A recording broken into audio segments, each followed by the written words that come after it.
Welcome everyone to this episode of Palmetto Guardian. Today we will be talking about dating and relationships as well as substance abuse.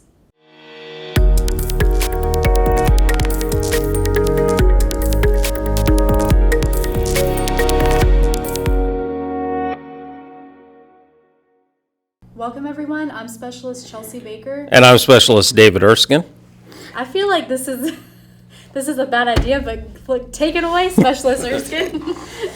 We're going to talk about Specialist Baker's dating. Oh my gosh. I feel like this is something that they're not. We're going to have people unsubscribe to us because of this topic. No, gentlemen, she's single.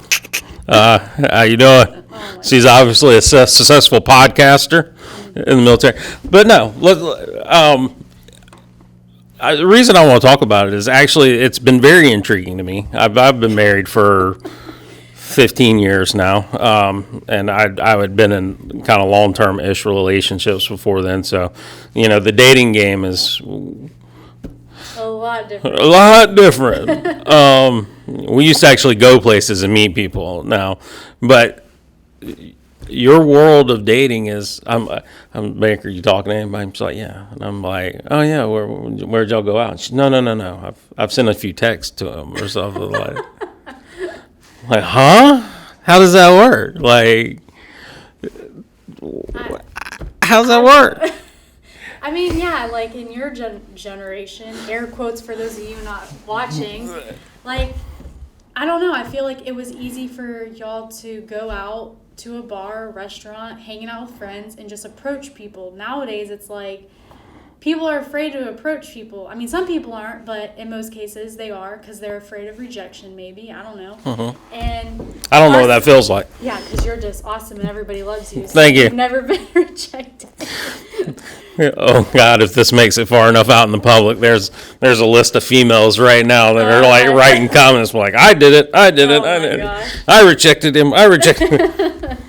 But I don't know, like, so I guess my generation, I don't know how to explain it. Like, now today it's work. That's all people do is work, and they're busy and they're here and they're there and they're just so consumed with what's going on then and there that they don't realize everything else that's going on around them. Like, my life consists of going to work, going to the gym, and going to bed.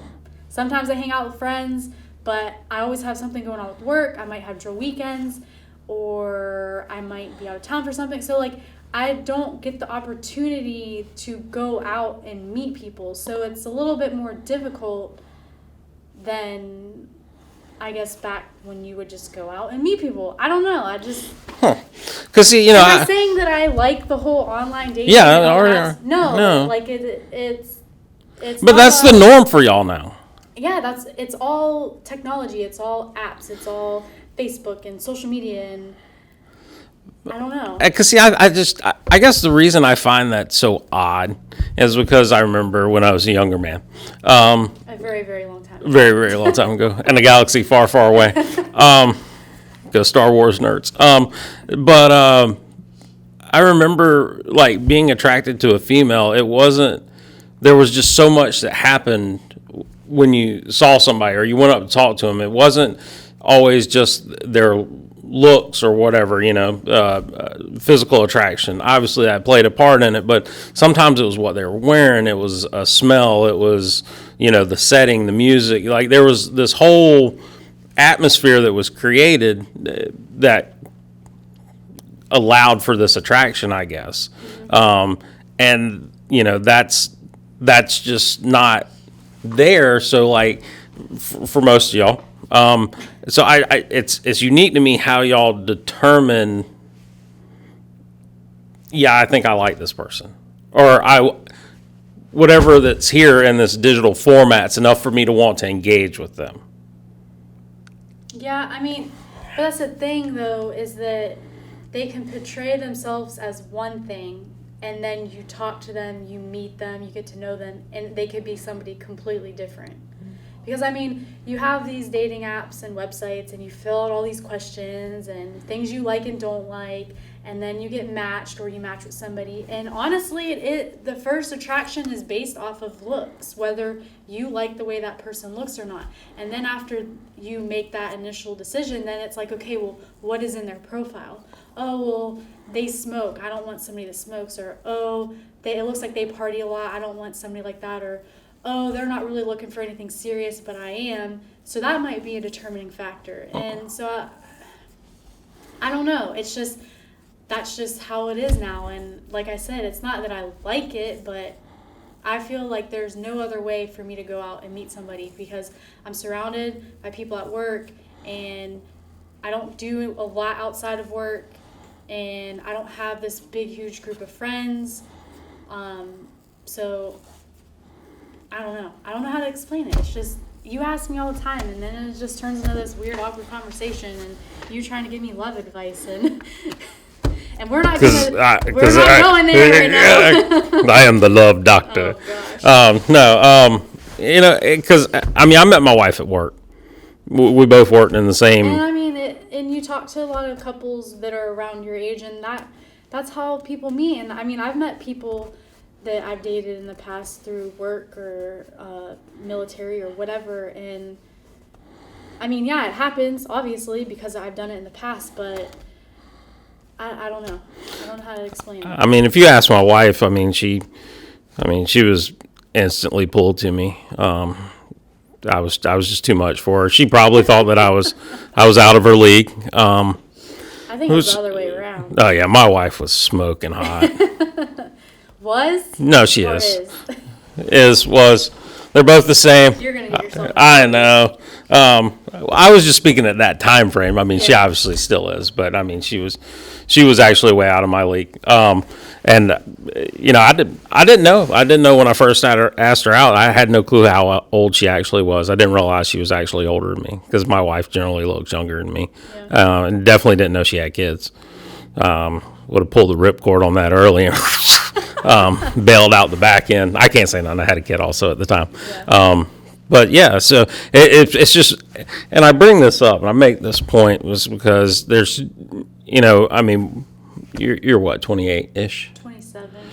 Gosh, trying to make me older than I am. 29. I mean, we're obviously a couple decades apart, but we still serve in the military together and everything like that. And that's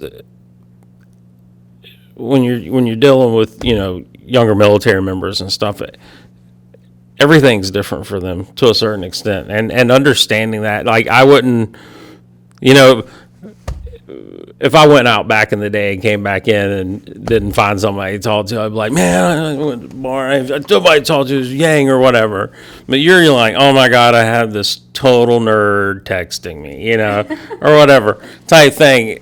But you never actually met the person. It's just a discussion, and so I guess I ask you questions about it and stuff like, because I'm trying to understand it, because it helps me understand you better. But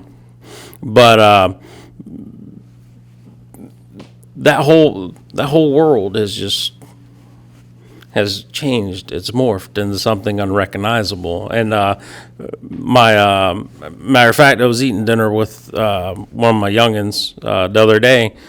And he's like, yeah, somebody I know gave this girl my phone number or whatever. And I was like, I didn't even know y'all did, like, blind date hookup stuff anymore. I was like, I didn't think if you couldn't go through a profile and, know what their favorite dessert was, this was a no-go.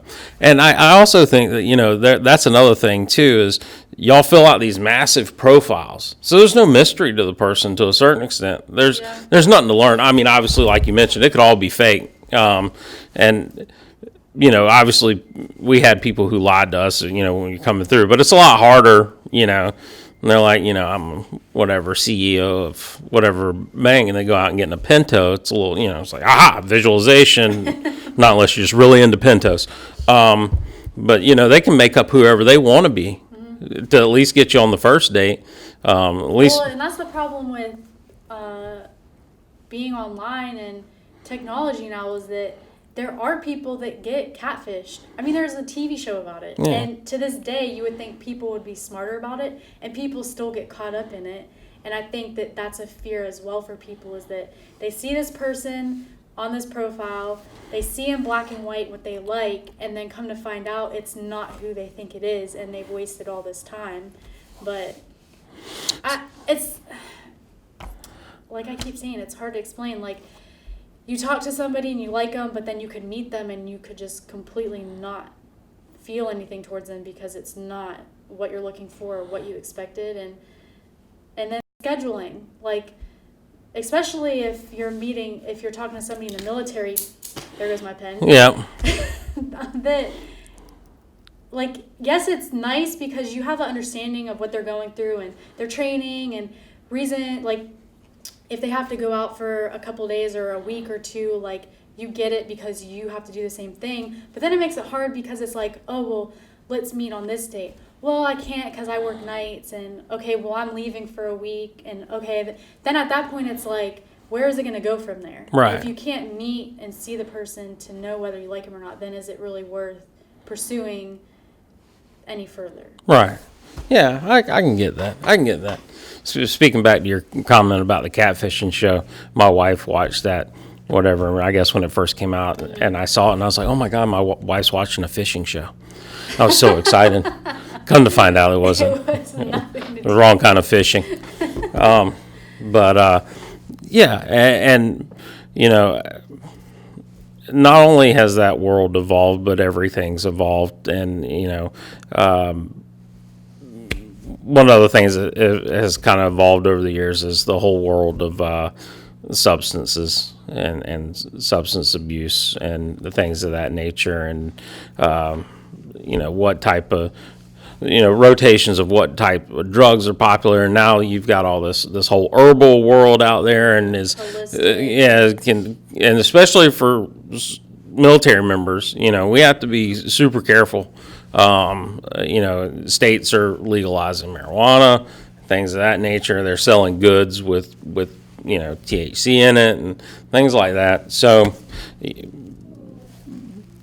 go along with the dating world and stuff like that, along with the changes in dating styles, the evolving of dating styles. So has a lot of the substances out there, negative substances and substance abuse. And not only you talking about, you know, stuff like your narcotics, you know, you're basically illegal drugs, but, you know, the whole prescription drug boom and stuff like that, it's come people getting addicted to opioids and things like that. And luckily for us, we have a subject matter expert that was willing to take time out of her day to come in and talk to us about some of the substance abuse stuff and some of the things to look out for. So today we have Ivey Hatfield, the Alcohol and Drug Control Officer for South Carolina National Guard, and today she is here to talk to us about substance abuse. Yeah. So thank you for being with us today. Can you describe a little bit about what your program does? Yeah, absolutely. So I oversee the National Guard Substance Abuse Program, and we have a couple things that we do. One of the main things is that we go out and we do prevention trainings with our soldiers about high-risk alcohol usage, illegal substances, what to stay away from. And then we also do case management services for service members and families who are struggling with alcohol and drugs. And really our biggest thing is we're advocates for people going through the program. We act as liaisons between facilities, make sure paperwork's filled out like it's supposed to, and we're just there for service members maybe if they have a positive urinalysis or if they just come in and say, hey, I'm really struggling. So we help them get into the process, because going into treatment can be really scary because nobody wants to do it. Nobody wants to admit that they've got a problem, so that can be really scary to take that first step. So we're just kind of there to be like buddies for them and help them get into the program. You mentioned the being scared thing, and sometimes admitting the problem is scary enough, but for military members, another part of it that's scary is the fear of losing your career, especially if it's like a one-time mess up type thing or whatever, you know. How does that work as a soldier and airman coming to y'all? I mean, repercussions for entering the program or what? So if it's just somebody who's self-referring, so they they don't have anything going on, they don't have a positive urinalysis, they don't have a DUI or anything like that, we always encourage people to self-refer and come talk to us. That way, we like for commands to be involved. We want command to be notified of it just so they can be tracking the issue. But the Army actually released a new directive that if you just have an alcohol problem, there's nothing else going on, that you can actually self-enroll into the program without having to go through command, without having to notify people of it. And so that way the paperwork isn't formally logged into a database tracking system where it can come up 10 years down the road that says, hey, Specialist Smith went to treatment for alcohol problems. So that's one thing we're really hoping will encourage people to get help. There are a couple criteria you have to meet for that. It has to be strictly an alcohol issue. There can't be any other substances involved. And that person has to be evaluated by behavioral health just to kind of verify that, hey, it's just an alcohol issue. There's no mental health disorders or anything going on. But if those criteria are met, you can enroll into the program and go through with just us knowing, essentially, which I hope will encourage soldiers to get the help they need. Speaking of help, now, do y'all house and do everything yourself up there in the front office as far as the rehab and stuff, or do y'all use local partners to help with that? How does that part work? So we use local providers within the community. We try to use state-run facilities because one thing we've noticed is a lot of our soldiers, they may not have insurance other than TRICARE, or they may not have treatment can be kind of expensive, so state-run facilities have grant-based programs that you can go into. So we try to partner with organizations throughout the state. Like in this area, we use LRADAC a lot to help our soldiers, and we connect them so they're not going out there and digging through the weeds trying to find where to go. This is an accredited program. Now, as far as I guess finding out more information about y'all, what assets are out there for people who are thinking about maybe they want to join the program? Is there representatives at the unit level they talk to, or just pop into y'all's office, or what? So soldiers can always reach out to their UPL, which are the people that coordinate the drug tests at the unit level, but you can call our office. We've got a Facebook page. You can send us a message. You can come visit us at Bluff Road. We're pretty open. We'll go out on drill weekends. We'll meet people at armories if we need to. That way, if they don't want to be seen around other soldiers, we can meet them somewhere to talk. But we're open and accessible pretty much all the time. Now, I know service member family care as a whole, they do a lot of things by the regions. They have, one person in every region. Is that also true for the substance abuse program, or are y'all just more localized here? So all three of the people in my program, we're all stationed out of Bluff Road, but each one of us is directly assigned to a command. So like me, for instance, I directly oversee the 218th. So any soldiers within the 218th that have an issue, they come to me, and just like Troop Command has a representative. So there's a dedicated person just for those commands. But that being said, if somebody from the 218th comes in and I'm not there, the other coordinators will help out. That's good. So we're all over the state. All over the state. All over the place. Busy. We travel a lot.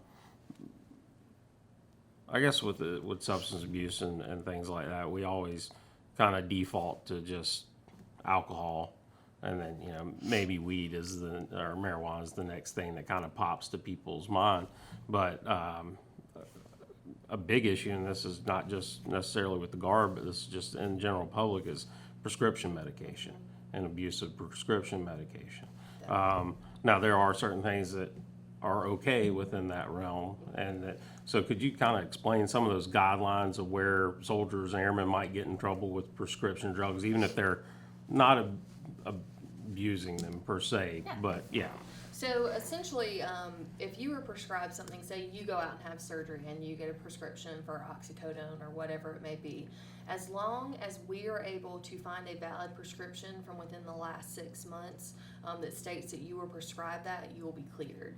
One thing that I've noticed that we have an issue with is that you'll have a soldier who has a headache, their knee starts to hurt after drill. So they'll take an expired medication from an expired prescription that they still have in the house, or they'll take their wife's medication or someone else's.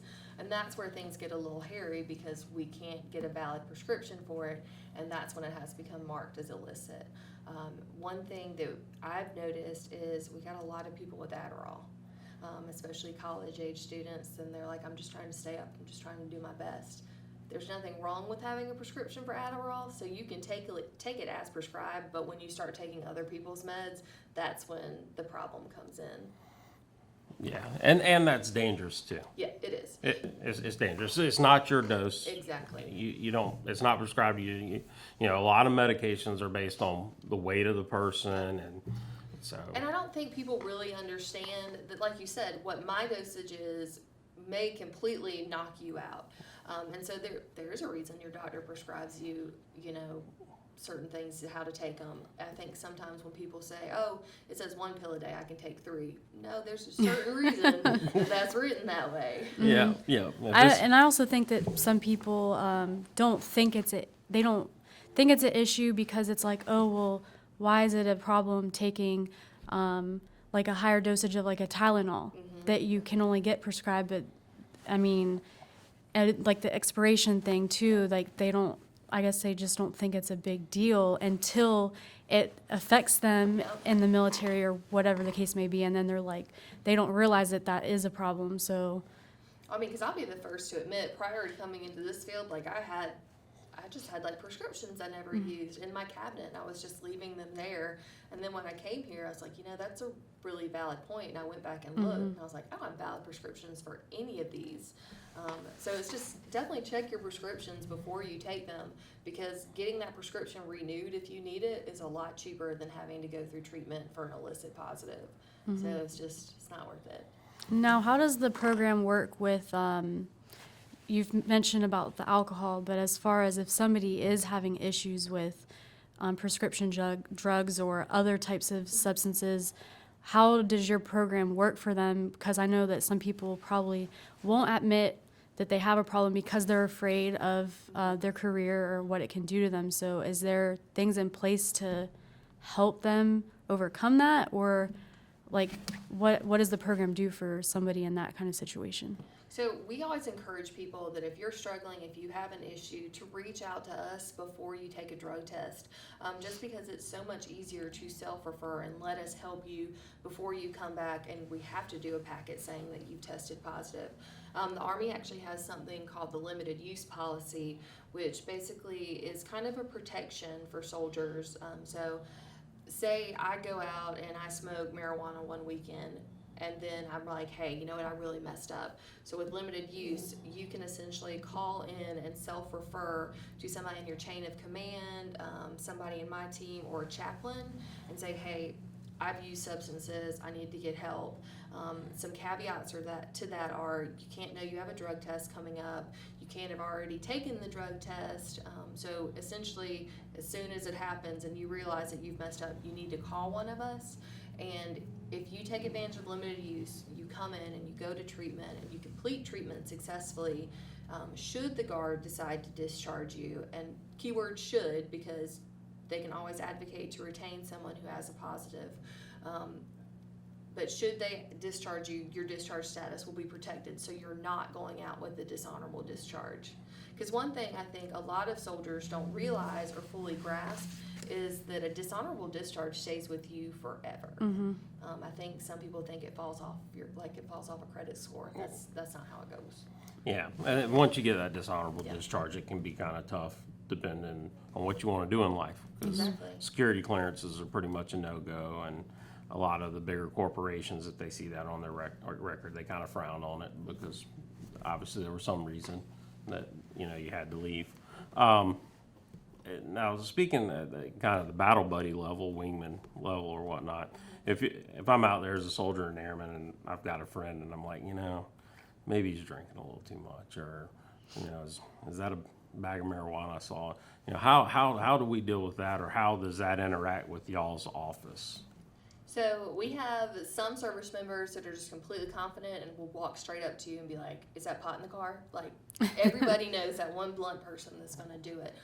I've actually had service members call me and be like, "Hey, can I kind of run through a mock intervention with you? Like, what are good things to say? How do I approach this?" And that's something we're willing to do, because a lot of times if it's just me coming in off the street approaching a soldier, they're going to look at me like, "You don't belong here." So when your battle buddies notice it and your airmen notice it and it's coming from them, I think it helps build that connection, especially if you already have that relationship with the person.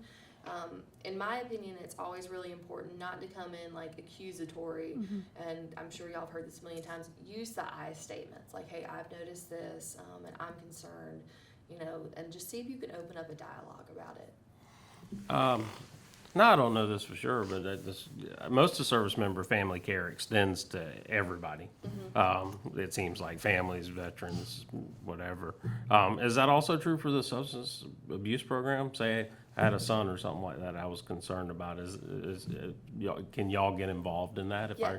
So with us, we will definitely help connect you to local resources, to facilities, help with the initial assessment process, and help get them in there. That's absolutely something we're willing to do. What I've noticed in my travels throughout the state is that sometimes it's not our soldiers who are directly using, but it may be a family member. They may have a brother that's in the midst of an opioid addiction. And so therefore it is still affecting our soldier even though they're not the one using. So that's definitely something we kind of come beside and we'll be like, "Hey, here are some steps you can take. These are resources out there in the community."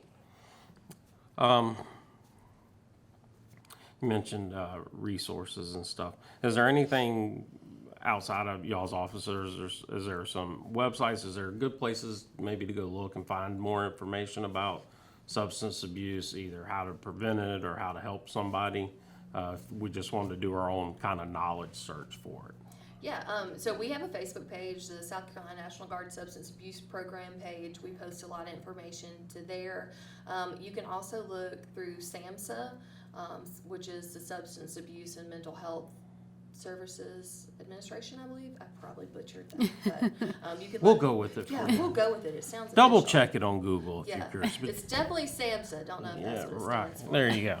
But with SAMHSA, you can look up all facilities that are accredited through them. Accredited. There Accredited. we go. There you go. There we go. We got it. You could look up resources that are accredited through them, because sometimes what I've noticed is you'll have these little facilities that'll pop up and they'll be like a boutique, like, "Oh, come with us. We'll help you get over drug addiction, da da da da." And it's just essentially a money pit. So SAMHSA will tell you about facilities. They'll tell you about what treatment is like, because there's all sorts of wide varieties of treatment. Like, it can go from educational classes once a week to a more intensive outpatient program where you're going 2 to 3 times a week. So there's all sorts of different tiers, and SAMHSA does a really good job of explaining that. So does DAODIS, which is the South Carolina Department of Alcohol and Drug and Other Services.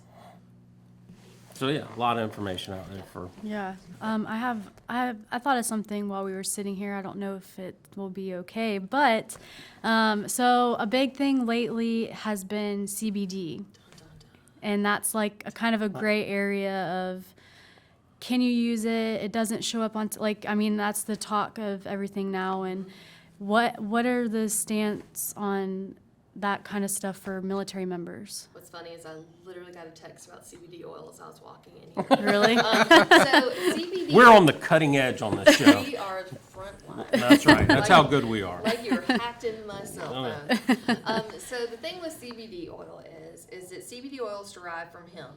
And so hemp products, anything derived from hemp, are prohibited by Army regulation. Therefore, it is a no-go for soldiers. And I've heard soldiers say, "But it doesn't show up on drug tests. It doesn't show up on drug tests." My question to them is, that really something you're going to risk? Because I have heard instances where soldiers are using CBD and they do test positive. And another thing with CBD is that the way it's kind of regulated, you never know what you're getting, and because you may have a product that's got synthetics mixed into it. There was an incident at Fort Bragg last year where some soldiers got a hold of some bad CBD, is what they think, and they got very, very ill. So if you're have a family member that's going to use CBD, I mean, obviously, Army can't prohibit family members from doing it, but do your research into the product. Make sure it's coming from somewhere reputable, and not the corner in Red Bank when you're driving near the Walmart. Right. So just definitely put your research into it. But yeah, there's nothing saying like you can or can't, or is it kind of still like a gray area? It falls under the prohibited realm Okay. for regulation.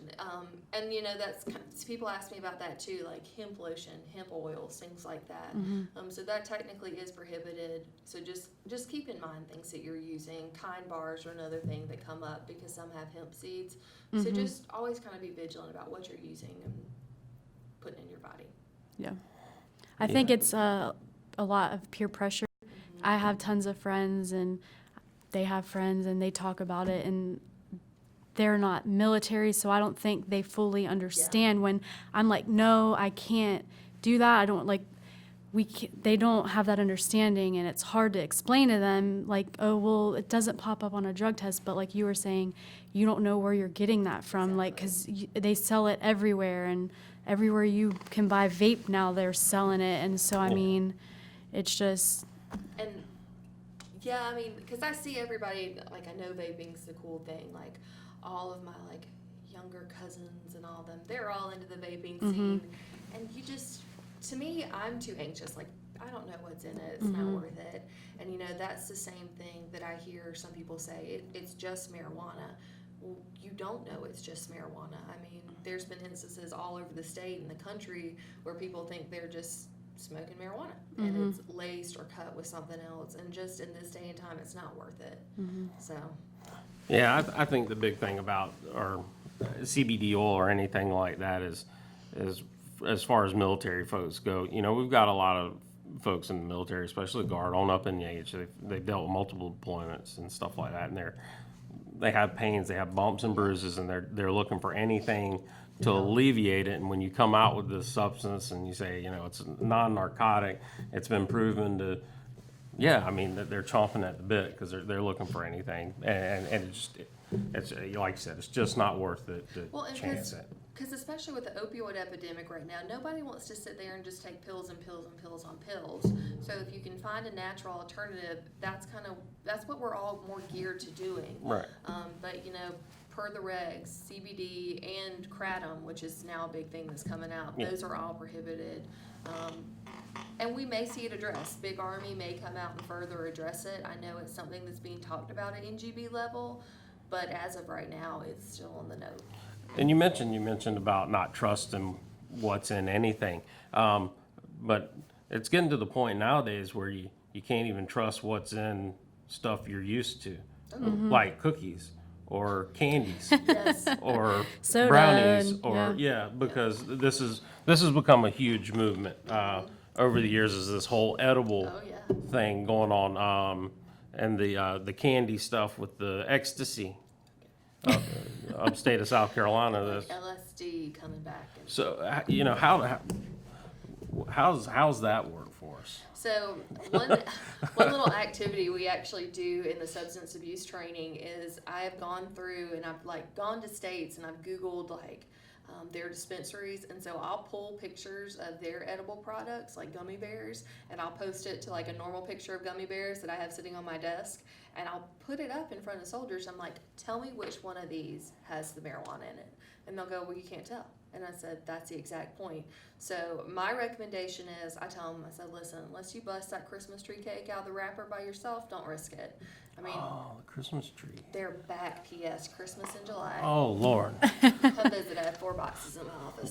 Those might be worse than the alcohol. I know, right? Oh, my Lord. We've gone through 3 boxes. They're so addicting. But I mean, you don't know what's in it, and you hate to be in that paranoid mindset that everybody's out to get you or do something bad, but unfortunately, there are people who are putting LSD and stuff in candies, and kids are getting a hold of it, and they're getting sick. So, I mean, unless you're making those brownies or unwrapping the little Debbie wrapper by yourself, it's always better to be safe than sorry.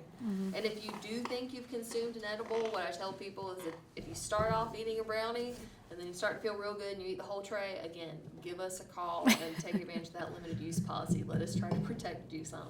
And maybe the hospital to get your stomach pumped if you ate the whole tray of brownies for loving pizza. Yeah. Like, who eats a whole? Well, I can't say that. I eat a whole tray of brownies too. Well, and the thing is too, they're putting like marijuana, THC. They're putting it in everything. Like there's beer now and ice cream. Wow. And all sorts of things that are coming out.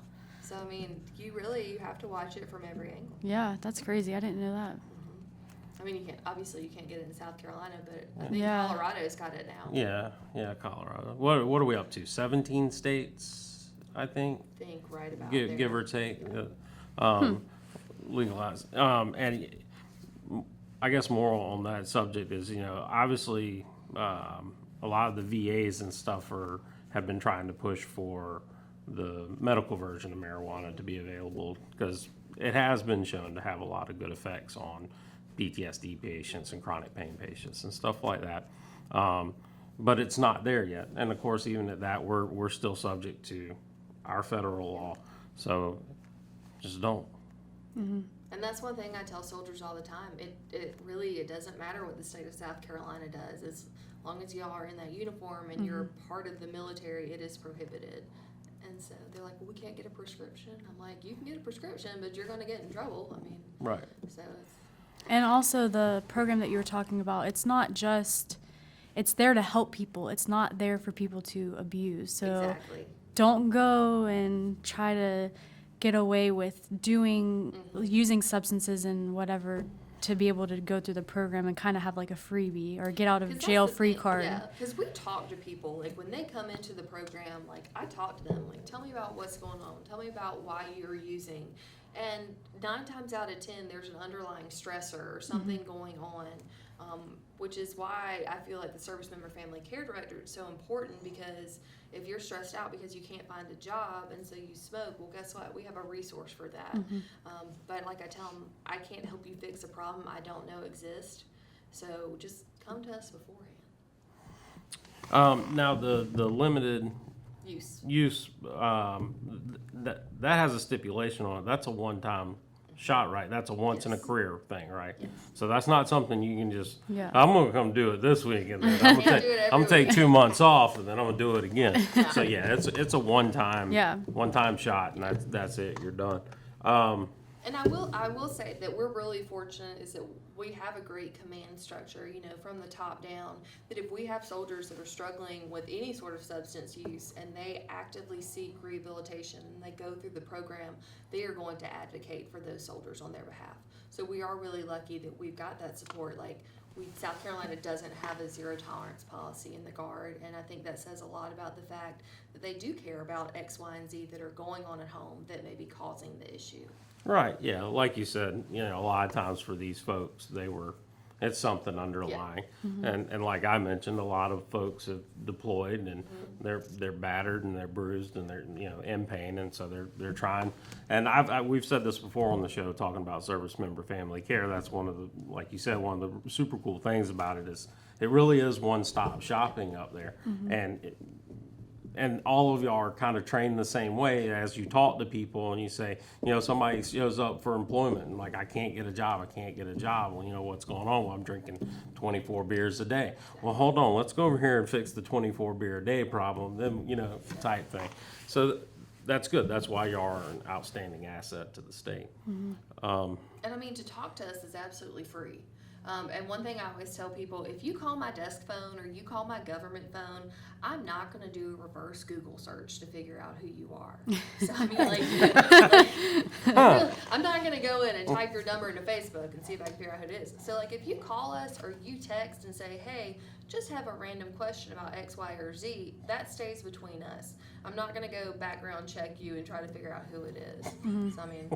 And I think that sometimes you just need somebody to talk to because you're going through so much, you're pushing it to the side because you're trying to be this great soldier, airman, you're trying to do the right thing, be there for your family, and so you're pushing things to the back burner and it's affecting you and you don't realize it till sometimes you get to that breaking point, and sometimes you need somebody outside of that world to maybe just talk to you and listen to what you have to say, and then you're like, well, you know what, I have been dealing with this and I just kept pushing it away, and it led me to alcohol or substances, and sometimes you need that outside source to help you realize and then get you the help that you need. Well, one thing I always tell our soldiers when I'm talking to them is that I have yet to meet any person in the South Carolina National Guard, Army or Air, that only wears the uniform.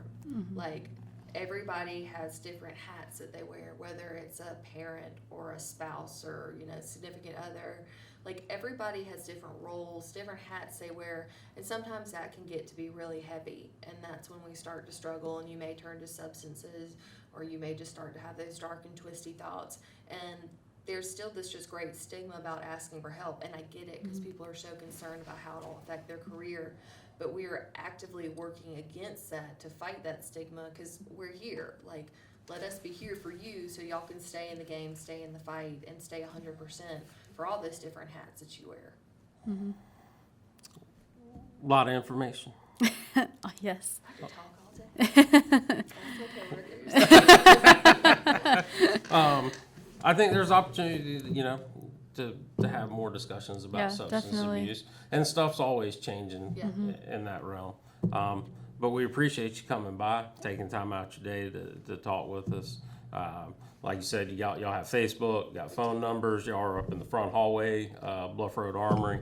So if you need substance abuse, you know what? We didn't get your team. Who are we know you. You know me. We know you. So I currently have Matthew Diggins, who's my other prevention coordinator. We actually have a vacancy, so hopefully we will have that filled soon. Okay. But it's just Matthew and I taking on the state for right now. All right. Well, there you go. All right. We appreciate it. Thank you. Yeah, No thank problem. you. So I'm really glad that Ivy was able to come in and kind of shed some light on the gray areas of substances and being in the military and things like that, so that we can have a better understanding of our regulations and what we can and can't do. I think one of the big things for me is, and she definitely portrayed it and made sure that we kind of understood it, is the substance abuse program there is to help soldiers and airmen. It's not there to necessarily bury you or end your career or anything like that. There's obviously processes in place that if you are having a problem, they don't want the stigma, if I go and get this help, that's it, my career is over, which can sometimes spiral people even more out of control. So that's excellent. She made sure, that, listen, they're there to help. They're there for that individual first, and they'll make sure they take care of you on the other side of it.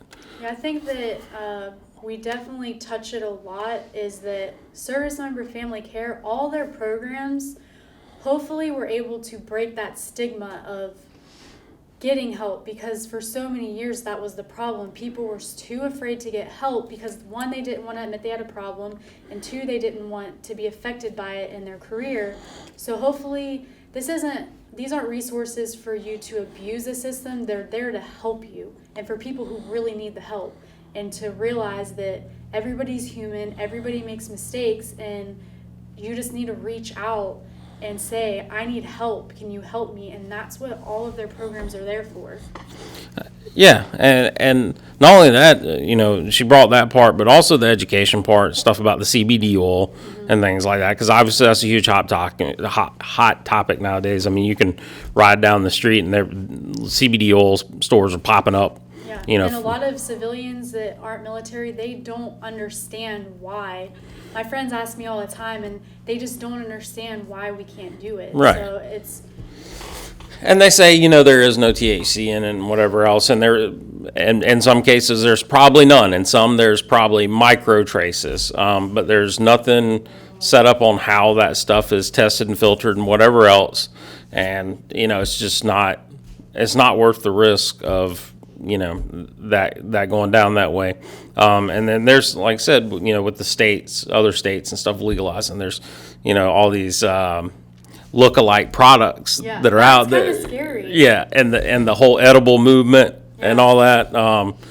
You don't want to go get a Pop-Tart and wind up with a Pot-Tart. So yeah, I mean, and that's kind of stuff. And I can't.